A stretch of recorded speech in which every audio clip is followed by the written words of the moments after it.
আসসালামু আলাইকুম রহমতুল্লাহি ওয়া বারাকাতুহু। দেশ এবং প্রবাস থেকে যারা আমাদেরকে দেখছেন এই মুহূর্তে সকলে জানাচ্ছি আন্তরিক মোবারকবাদ। আজকে বরিশালের তৌহিদি জনতা এবং ছাত্র জনতার উদ্যোগে, সর্বস্তরের তৌহিদি জনতার উদ্যোগে জাতিসংঘের যে মানবাধিকার কমিশন অফিস বাংলাদেশের খোলা হয়েছে, চুক্তিপত্র স্বাক্ষর করা হয়েছে, তার বিপরীতে আজকে মানববন্ধন এবং বিক্ষোভ মিছিল অনুষ্ঠিত হচ্ছে।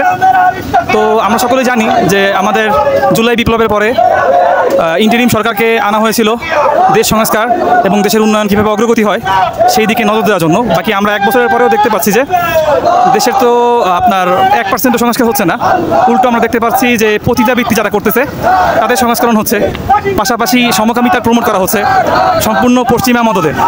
এবং পরবর্তীতে আমরা দেখতে পাচ্ছি যে জাতিসংঘের মানবাধিকার কমিশন অফিস বাংলাদেশে খুলতেছে, অথচ আপনি যদি খেয়াল করেন, আপনারা খেয়াল করলে দেখবেন যে জাতিসংঘের যতগুলো অফিস বিভিন্ন কান্ট্রিতে রয়েছে সবগুলো গৃহযুদ্ধ কবলিত দেশ।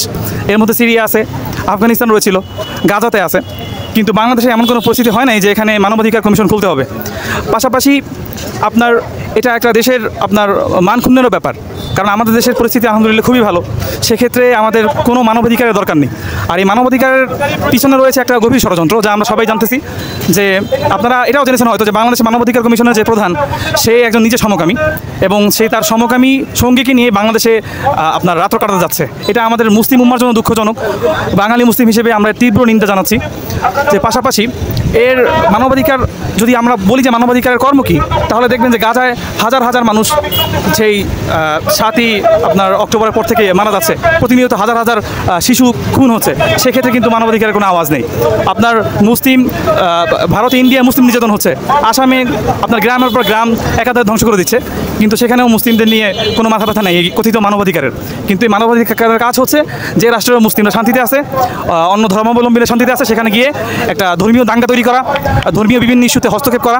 আপনারা দেখবেন যে মানবাধিকার কয়েকটা ইস্যু নিয়ে কাজ করে। এর মধ্যে প্রধান ইস্যু হচ্ছে যে বাল্যবিবাহ, যেটাকে বলে বাল্যবিবাহ নিয়ে তারা খুব আপনার মাথা ব্যথা দেখায়। তারপরে ছেলে এবং মেয়েদের সম অধিকারের বিষয়ে তারা খুব মাথা ব্যথা দেখায়, অথচ কোরআন শরীফ অনুযায়ী আমরা জানি যে কোরআন পৃথিবীতে একমাত্র কিতাব যেখানে ন্যায়, নীতি এবং নিষ্ঠার শিক্ষা দেওয়া হয়েছে, কিন্তু সেখানেও তারা তাদের যে কর্মপদ্ধতি সেটা খাটাতে চায়। পাশাপাশি আমরা আরও দেখতে পাচ্ছি যে তাদের মূল যে এজেন্ডা, এটা হচ্ছে সমকামিতা, এবং পাশাপাশি ইসলাম এবং মহানবী সাল্লাল্লাহু আলাইহি সাল্লামকে নিয়ে যারা ঠাট্টা বিদ্রুপ করে, তাদের যাতে করে মত প্রকাশের স্বাধীনতা দেওয়া যায়, বাক স্বাধীনতার নামে আপনার ইসলামকে অবমাননাকারীদের সুযোগ করে দেওয়া। এই 2-3টা মিশন নিয়ে আপনার মানবাধিকার কমিশনের দৌরত্ব, এবং বাংলাদেশেও তারা তাদের এই এজেন্ডা বাস্তবায়ন করতে চায়। আমরা তীব্র নিন্দা জানাচ্ছি। আমরা পাশাপাশি ইন্টারিম গভর্নর প্রধান উপদেষ্টা ডক্টর মোহাম্মদ ইউনূসকে স্মরণ করে দিতে চাই যে যদি আপনি আমাদেরকে সেই হাসিনার আমলে, সেই হাসিনা যেভাবে বাংলাদেশের সাধারণ মুসলিমকে ট্রিট করতো সেইভাবে ট্রিট করতে চান, তো সাধারণ মুসলিম জনতাও আপনাকে সেই হাসিনার মতো ট্রিট করবে।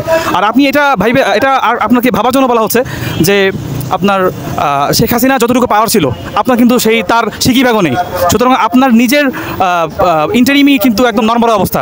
সুতরাং দেশ সংস্করণে মনোযোগ দেন, আর এই যে পশ্চিমাদের দালালি করা, এই দালালি এবং তাদের তাবেদারি বন্ধ করেন, কারণ দিল্লির তাবেদার বাংলা থাকতে পারে নাই। আমরা ছাত্র জনতা, মুসলিম তৌহিদি জনতা সবাই মিলে তাকে আমরা দিল্লি ভাগিয়েছি।